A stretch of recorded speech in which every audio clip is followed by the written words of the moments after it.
Morning to all of you. आज Champaran IAS test series का 18 number test का solution start कर रहे हैं। मैं कुमार जय सर, जैसा कि आप लोगों को सूचित कर रहे हैं कि एग्जाम होने की संभावना 50-50% हो गई है। ऐसे आज बिहार लोक सेवा आयोग के एक नए चेयरमैन की नियुक्ति हो चुकी है, अतुल प्रसाद। देखिए 1-2 दिनों में इनका क्या डिसीजन आता है, उसके अनुसार फिर एग्जाम के बारे में डेट आ सकता है।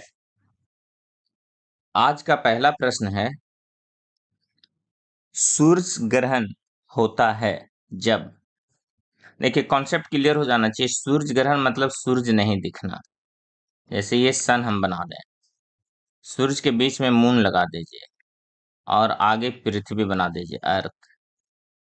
तो जब मून सूर्य यानी सन और अर्थ के बीच में होगा तो सन का लाइट अर्थ से देखने वाले लोगों को नहीं दिखेगा।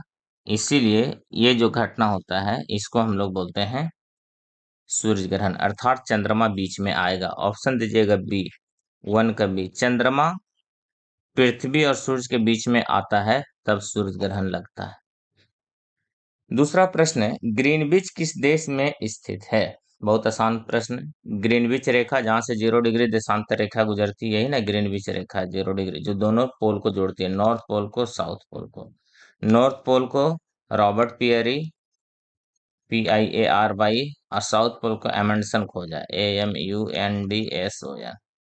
ये दोनों को मिलाने वाली रेखा ग्रीनविच रेखा है और ग्रीनविच शहर से गुजरती है, और यह है यूनाइटेड किंगडम, ए हो जाएगा यूरोप में। प्रश्न 3 है, मानचित्र पर बनाई गई वे रेखाएं जो समुद्र से बराबर ऊंचाई वाले स्थलों को मिलाती है क्या कहलाती है। तो ये होता है कंटूर्स रेखा, कंटूर्स रेखा कहते हैं इसको। अगला प्रश्न, चौथा नंबर, जियो स्टेशनरी ऑर्बिट कितनी ऊंचाई पर होता है। जियो स्टेशनरी जो है पृथ्वी से 36,000 किलोमीटर ऊंचाई पर होता है, अर्थात ऑप्शन दीजिएगा डी, 36,000 किलोमीटर की ऊंचाई पर जियो स्टेशनरी ऑर्बिट पाया जाता है। अगला 5 नंबर प्रश्न में आते हैं, इनमें कौन एक दक्षिण एशिया का सर्वाधिक नगरीकृत देश है। तो ये पाकिस्तान होता है, आंसर दीजिएगा पाकिस्तान। अगला प्रश्न है, ग्रेट बैरियर रीफ किस देश में स्थित है। ग्रेट बैरियर रीफ जो है ये ऑस्ट्रेलिया में है, याद रखना है। ये ऑस्ट्रेलिया हो गया, और ऑस्ट्रेलिया के ये साइड में कोरल सागर है, इसी कोरल सागर में ग्रेट बैरियर रीफ है, याद रखना है। उत्तरी पूर्वी भाग में, north east part of Australia में ग्रेट बैरियर रीफ है। चलिए तो इसका आंसर दीजिएगा बी। 6 के बाद आइए 7वां नंबर प्रश्न पे। मिलान करना है आपको, दक्षिण गंगोत्री कहाँ है। तो दक्षिण गंगोत्री अंटार्कटिका में है। कील नहर, बी का 4 जर्मनी में है। मैगलन जल संधि दक्षिण अमेरिका में है। सेंट लॉरेंस नदी कनाडा और यूएसए की सीमा को बनाते हुए ओंटारियो झील से निकलती है, सेंट लॉरेंस की खाड़ी में गिरती है।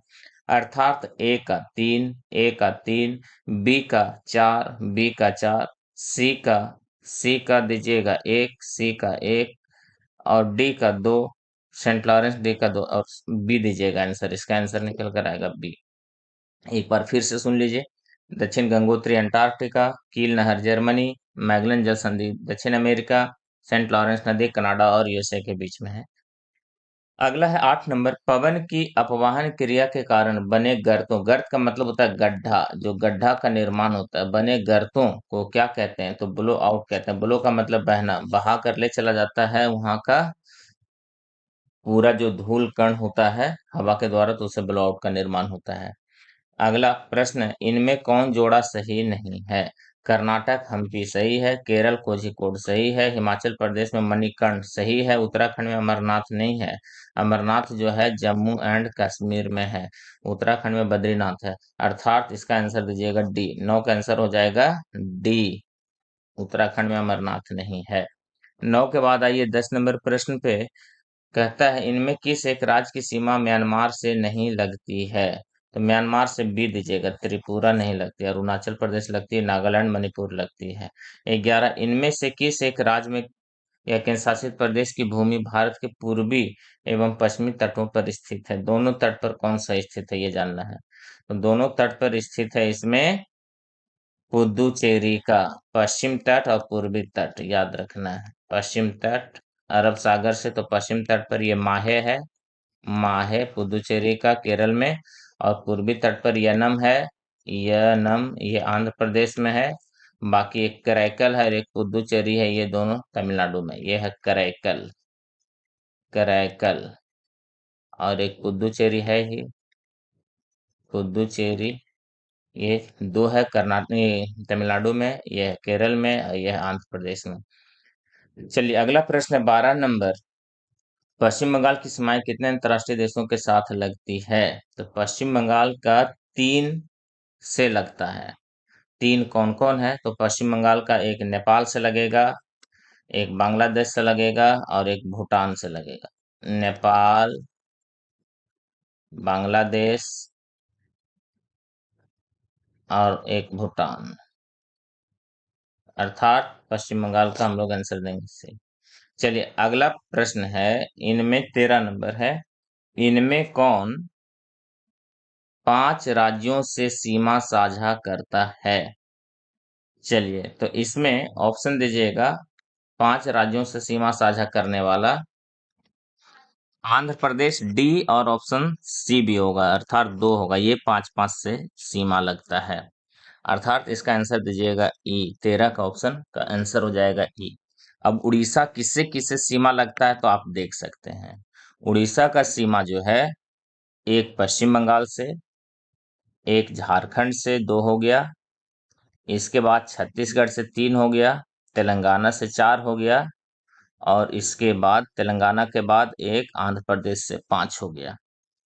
इसी प्रकार से आंध्र प्रदेश का सीमा आप देख लीजिए। आंध्र प्रदेश में एक हो गया उड़ीसा, दूसरा हो गया तेलंगाना, और तीसरा हो गया तमिलनाडु, और चौथा हो गया कर्नाटक, और पांचवा हो गया पश्चिम ये छत्तीसगढ़। तो इस प्रकार से ये 5 से 1 2 3 4 5 से सीमा लगता है, अर्थात आंसर दीजिएगा ई। 13 के बाद आते हैं 14 नंबर प्रश्न पे। भारत में चंदन की लकड़ी के लिए प्रसिद्ध राज्य है, यह है बी कर्नाटक, बहुत इंपॉर्टेंट है। अगला प्रश्न है 14 नंबर के बाद 15, इनमें कौन एक वनस्पति हिमालय क्षेत्र में नहीं पाई जाती? रोजवुड, ये विषुवतीय प्रदेश का वनस्पति, आंसर ए दे दीजिएगा 15 का। अब आते हैं 16 नंबर प्रश्न पे।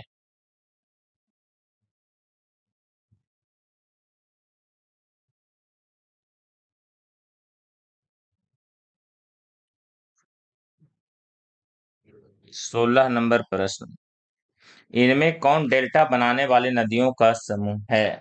डेल्टा कौन नदी बनाती है? तो गंगा बनाती है महानदी, तो मांडवी नहीं बनाती है, इसमें मांडवी इसमें नहीं होगा, जुआरी इसमें नहीं होगा, इसमें गोदावरी कावेरी गंगा ये होगा, ऑप्शन दीजिएगा सी। और इसमें कौन है? तो इसमें शरावती नहीं होगा और पेरियार नहीं होगा, तो अर्थात आंसर दीजिएगा सी। 16 के बाद आते हैं 17 में। सबरी जल विद्युत परियोजना बिहार के किस जिला में स्थित है? सबरी जल विद्युत परियोजना बिहार के रोहतास में, आंसर दीजिएगा 17 का बी, रोहतास। अगला 18 में, अंजन इनमें से किस नदी की सहायक नदी है? अंजन क्यूल की सहायक नदी है, अंजन क्यूल की सहायक नदी। 19 में आइए, धान तथा जूट उत्पादन के लिए कौन सी मृदा सबसे उपयुक्त होती है? इसमें सबसे उपयुक्त खादर दीजिएगा धान, 19 में बी, 19 का बी। और 20 ज्योग्राफी का अंतिम प्रश्न आज है, विश्व का 90% मखाना इनमें से किस राज्य में उत्पादित होता है? तो वो डी दीजिएगा, बिहार में होता है मखाना के लिए। अब हम लोग जो स्टार्ट करने जा रहे हैं, ये होगा हिस्ट्री 21 नंबर से। खारवेल नरेश जो कलिंग के क्षेत्र में थे, किस वंश से संबंध था? तो महामेघवाहन वंश से इनका संबंध था, ऑप्शन दीजिएगा ए, महामेघवाहन वंश से। खारवेल 193 बीसी कलिंग में राज करने वाला महामेघवाहन वंश का तृतीय एवं सबसे महान सम्राट थे। इस सम्राट के बारे में हमें हाथी गुम्फा शिलालेख से मिलती है, और यह जो शिलालेख है वो भुवनेश्वर के निकट उदयगिरी पहाड़ी में है। 22 नंबर प्रश्न है, निम्नलिखित में से किस राजा ने पाटलिपुत्र बसाया था? इसका ऑप्शन डी दीजिएगा, उदयन बसाया था। उदयन जो है पाटलिपुत्र को मगध की राजधानी के रूप में स्थापित किया था, और उदयन जो है हर्यक वंश का शासक था जो 460 से 444 बीसी में शासन किया था। इसने पटना में गंगा और सोन नदी के संगम पर एक किला भी बनवाया था। 22 के बाद 23 नंबर प्रश्न पे आते हैं, निम्नलिखित राजवंशों में से किसका उल्लेख संगम साहित्य में नहीं हुआ है? तो इसमें कदम का उल्लेख जो है संगम साहित्य में नहीं हुआ है। ऑप्शन दीजिएगा ए 23 का।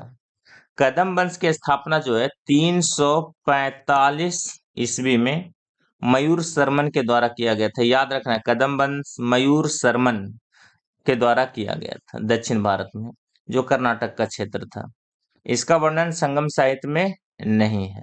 और कदम वंश की राजधानी जो था ये था बनवासी या वैजयंती। अगला 24 नंबर प्रश्न पे आते हैं, भारतीय रंगमंच में यवनिका का शुभारंभ किसने किया? यवनिका का मतलब होता है पर्दा, याद रखना है, पर्दा। यवनिका का मतलब पर्दा। तो ये किसने किया था? तो ये यूनानियों ने किया था। सी दीजिएगा, 24 का सी। चलिए अगला 25 नंबर प्रश्न पे आते हैं, हर्षवर्धन अपनी धार्मिक सभा कहाँ किया करता था? प्रयाग में किया करता था हर्षवर्धन अपनी धार्मिक सभा को। हर्ष के बारे में जैसा हम लोग जानते हैं 606 से 647 ईस्वी तक भारत में राज किया।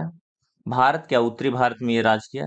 हर्ष 16 वर्ष की आयु में ही गद्दी पर बैठा था, और यह बौद्ध धर्म के महायान शाखा को संरक्षण प्रदान किया था।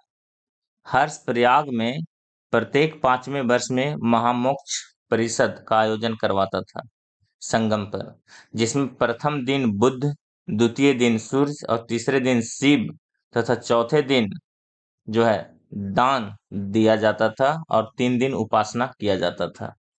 अगला 26 नंबर प्रश्न में आते हैं, जैन वास्तुकला का प्राचीनतम उदाहरण मिलता है। ये ऑप्शन ए होगा 26 का दिलवाड़ा से, माउंट आबू दिलवाड़ा राजस्थान में।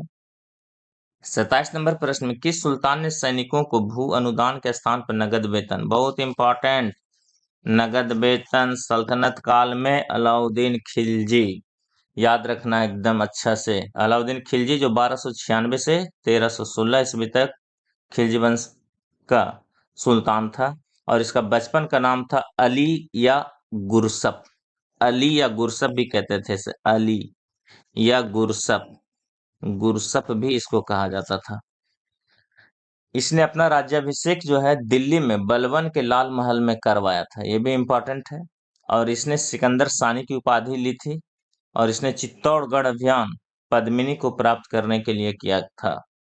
चलिए अगला है 28 नंबर प्रश्न, अदीना मस्जिद कहाँ स्थित है? तो ये अदीना मस्जिद पश्चिम बंगाल में है।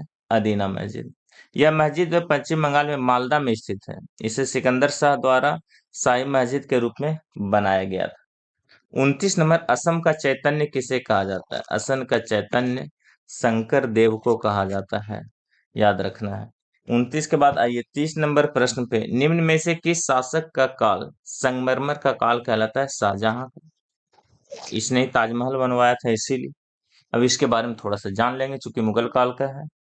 शाहजहां को खुर्रम भी कहा जाता था, और इसका जन्म 5 जनवरी 1592 ईस्वी में हुआ था, जो लाहौर में इसका जन्म का स्थान है।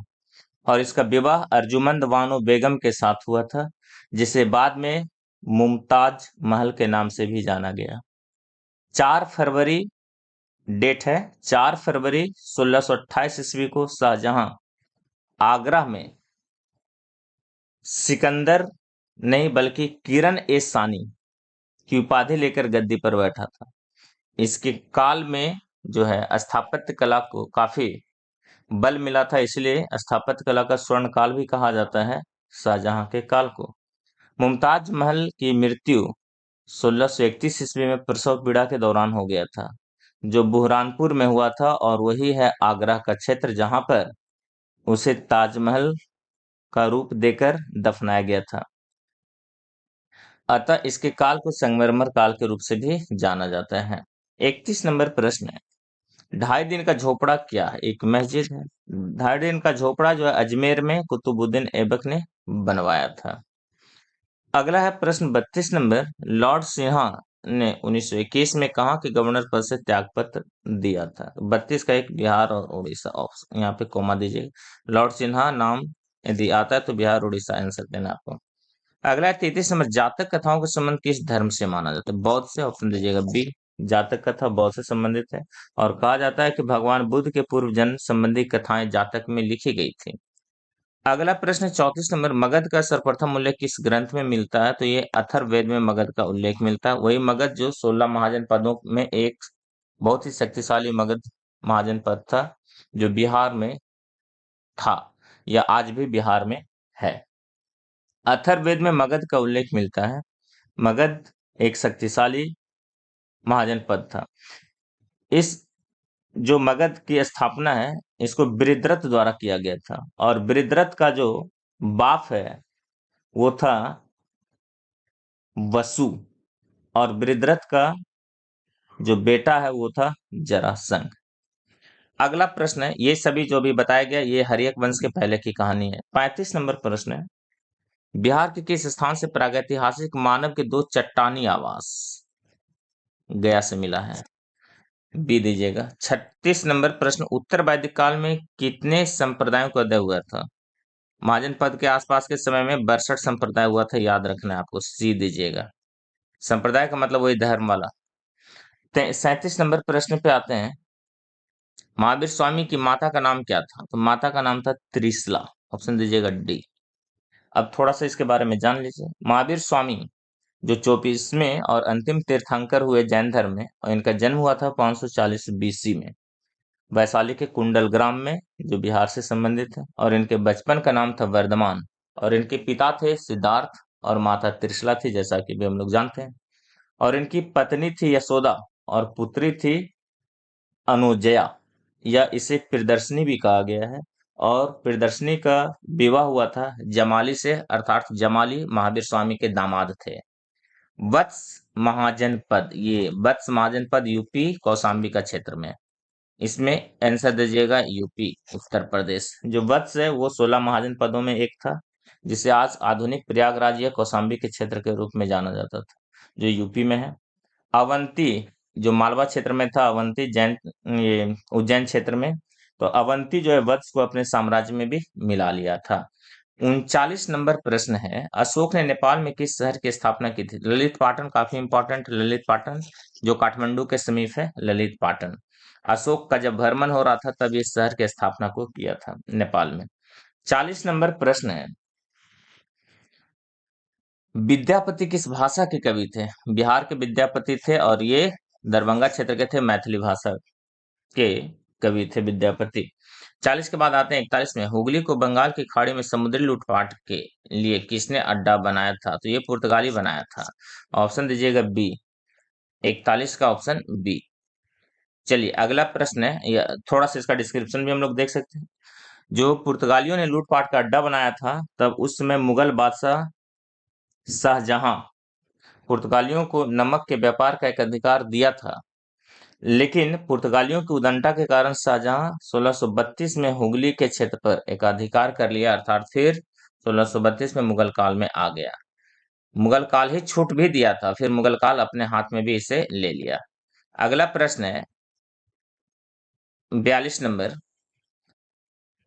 1765 में दीवानी प्रदान किए जाने के बाद ब्रिटिश सबसे पहले निम्नलिखित में से किस पर्वतीय जनजाति के संपर्क में आए थे? ये थे खासी, ऑप्शन दीजिएगा ए। 42 का ऑप्शन ए। खासी जो है ये पूर्वोत्तर में मेघालय वाला क्षेत्र में है।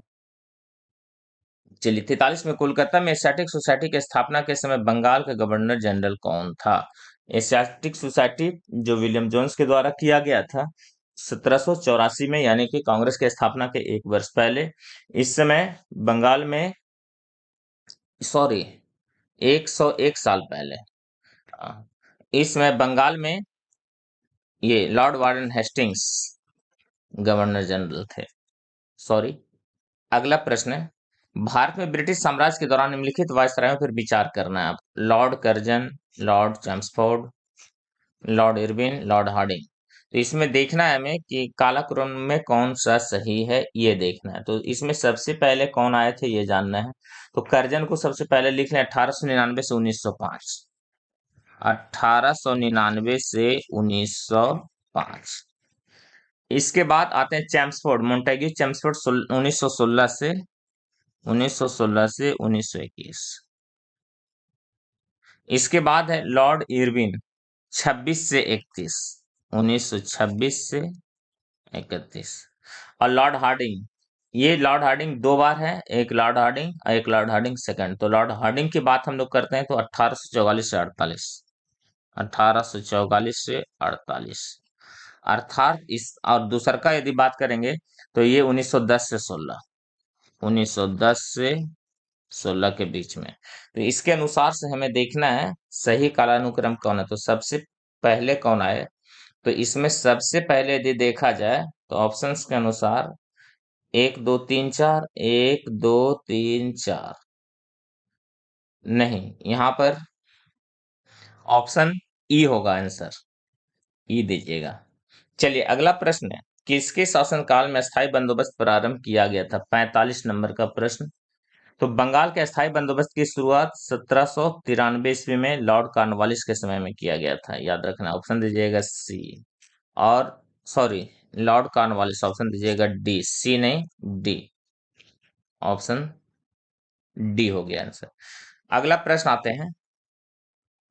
अच्छा, लॉर्ड कॉर्नवालिस के बारे में जानेंगे। इनका जो है मृत्यु हुआ गया था भारत में, तो इनको यूपी के गाजीपुर में, यूपी के गाजीपुर में ही दफनाया गया था, गाजीपुर में।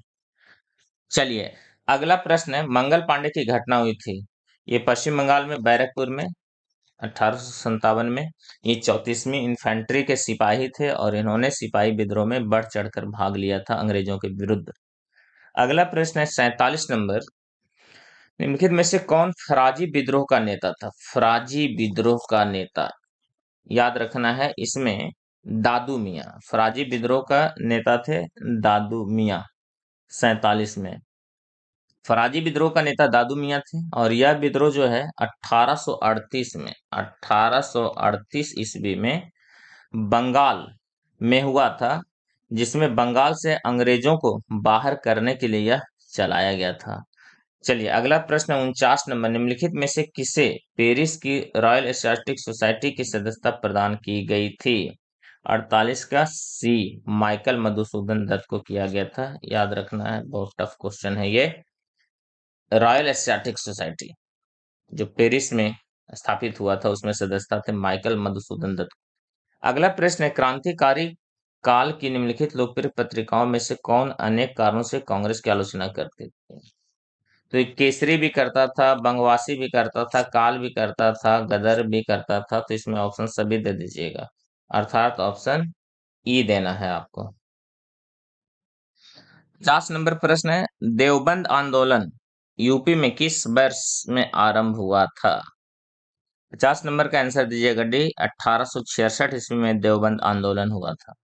जैसा कि हम लोग जानते हैं, देवबंद जो है सहारनपुर जिला में स्थित एक स्थान है, और यहाँ पर मोहम्मद कासिम ननौतवी एवं रशीद अहमद गंगोही जो है कुरान और हदीस की जानकारी देते हुए विदेशी शासकों को हटाने की बात कही थी।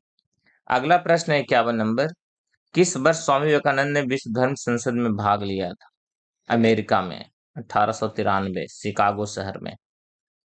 52 नंबर प्रश्न, निम्नलिखित में से किसे भारतीय शांति का जनक कहा जाता है? बीजी तिलक को, बाल गंगाधर तिलक को कहा गया है भारतीय शांति का जनक। 52 53 नंबर प्रश्न है, स्वतंत्रता आंदोलन के क्रांतिकारी आतंकवादियों का पहला महत्वपूर्ण साहसिक कार्य बर्रा डकैती स्थान था, बर्रा, याद रखना है अच्छा से। 53 नंबर, ढाका अनुशीलन समिति के द्वारा 2 जून 1908 में पूर्वी बंगाल जो अब बांग्लादेश में है, यह डकैती यानी कौन डकैती? बर्रा डकैती हुआ था, जो भारत के क्रांतिकारियों के द्वारा किया गया था। आंसर पूर्वी बंगाल दीजिएगा। चलिए अगला प्रश्न है, प्रश्न 54 है, भगत सिंह का स्मारक कहाँ स्थित है? तो ये है ए फिरोजपुर में, जो कि पंजाब में है, फिरोजपुर। जैसा कि हम लोग जानते हैं, भगत सिंह बहुत बड़े क्रांतिकारी थे और बहुत कम समय तक जीवित रहे। इनका जन्म हुआ था 28 सितंबर 1907 में, जो अब पाकिस्तान का जगह है, उसमें उनका जन्म हुआ था। और इनका मृत्यु 23 मार्च 1931, इस पर फिल्म भी बनी है, फांसी दे दिया गया था अंग्रेजों के द्वारा। इसने नौजवान भारत सभा की स्थापना किया था, याद रखना है। और इनकलाब जिंदाबाद का भी नारा इसने ही दिया था। 55 नंबर प्रश्न है, 1921 के अहमदाबाद अधिवेशन में निम्नलिखित नेताओं में से किसने संपूर्ण स्वराज को कांग्रेस का लक्ष्य मानने का प्रस्ताव रखा था? हसरत मोहानी। ऑप्शन दीजिएगा बी हसरत मोहानी। हसरत मोहानी के बारे में देखिए कुछ जानकारी है। इनका कुछ उल्लेख इस प्रकार से किया जा रहा है। हसरत मोहानी के नाम से भी ये जाने जाते हैं, और इनका और भी नाम है सैयद फजल उल हसन, जिनका जन्म 1 जनवरी 1875 और 13 मई 1951 में देहांत हो गया था।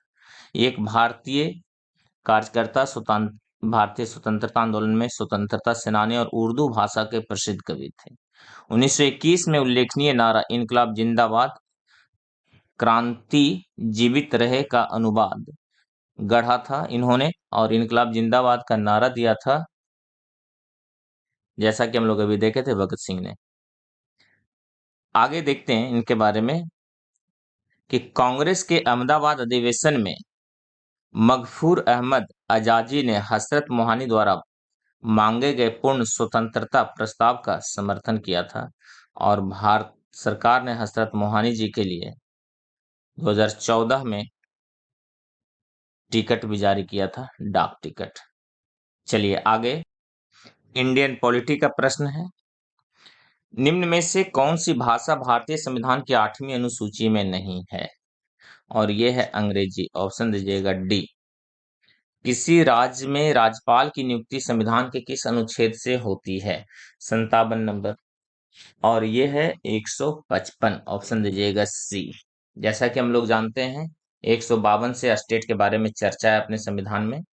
अगला 58 नंबर है, भारत में न्यायिक सक्रियता का संबंध है, और ये है न्यायिक सक्रियता मुकदमों से। ऑप्शन दीजिएगा सी। अगला प्रश्न है 59, भारतीय संविधान के किस अनुच्छेद में अनुसूचित जनजातियों के लिए राष्ट्रीय आयोग का प्रावधान है? अनुसूचित जनजातियों के लिए राष्ट्रीय आयोग का प्रावधान है, और ये ऑप्शन दीजिएगा ई, चूंकि यदि है भी तो ये होगा 368 का ए, जो कि नहीं है यहाँ। चलिए अगला प्रश्न है 60 में, मौलिक अधिकारों के उल्लंघन के संबंध में कोई भी विवाद प्रस्तुत किया जा सकता है? और ये 60 नंबर प्रश्न उच्चतम न्यायालय या सुप्रीम कोर्ट, है ना, इसके अलावे उच्च न्यायालय, यानी ऑप्शन दीजिएगा डी, हाई कोर्ट और सुप्रीम कोर्ट दोनों में, हाई कोर्ट या सुप्रीम कोर्ट। सुप्रीम कोर्ट में अनुच्छेद 32 और हाई कोर्ट में 226। अगला प्रश्न 61 नंबर, कोई बिल धन विधेयक है या नहीं, इसे प्रमाणित कौन करता है? तो लोकसभा अध्यक्ष। ऑप्शन दीजिएगा सी, लोकसभा अध्यक्ष धन विधेयक के बारे में अपना एक विशेष अधिकार रखता है, ये है या नहीं है वो तय करते हैं। 62 नंबर प्रश्न है, 1946 में बनी अंतरिम सरकार में निम्न में से कौन सदस्य नहीं था? तो मोहम्मद अली जिन्ना नहीं थे, कहीं भी इनका नाम नहीं है। ऑप्शन ए दीजिएगा। और 62 में संविधान का उद्देश्य प्रस्ताव किसने प्रस्तुत किया था? प्रश्न एक बार फिर से पढ़ लेते हैं, संविधान का उद्देश्य प्रस्ताव किसने प्रस्तुत किया था? तो इसका 63 का, सॉरी, हाँ 63 का आंसर होगा पंडित जवाहरलाल नेहरू। ऑप्शन दीजिएगा सी, उद्देश्य प्रस्ताव पंडित जवाहरलाल नेहरू। अगला प्रश्न है, लोकसभा की बैठक को किस प्रकार समाप्त किया जा सकता है? 64 में, तो स्थगन द्वारा, भंग करके, सत्रावसान द्वारा, उपरोक्त सभी के द्वारा। ऑप्शन दीजिएगा डी, लोकसभा का बैठक को इस प्रकार से समाप्त किया जा सकता है। अगला है लास्ट अंतिम इंडियन पॉलिटी का क्वेश्चन। सर्वसत्ता संपन्न संसद की अवधारणा किस देश की देन है? 65 नंबर, ये है इंग्लैंड की देन है। और ये आज का वीडियो यहीं समाप्त होता है। Okay, have a nice day. आप कोई भी जानकारी चंपारण आईएएस से ले सकते हैं हमारे नंबर पे 9128132320। मैं कुमार जय सर, कुमार जय, चंपारण आईएएस बिहार का नंबर 1। और अभी 66 में हमारे यहाँ से लगभग 37 रिजल्ट्स फाइनली आया है। Okay, have a nice day.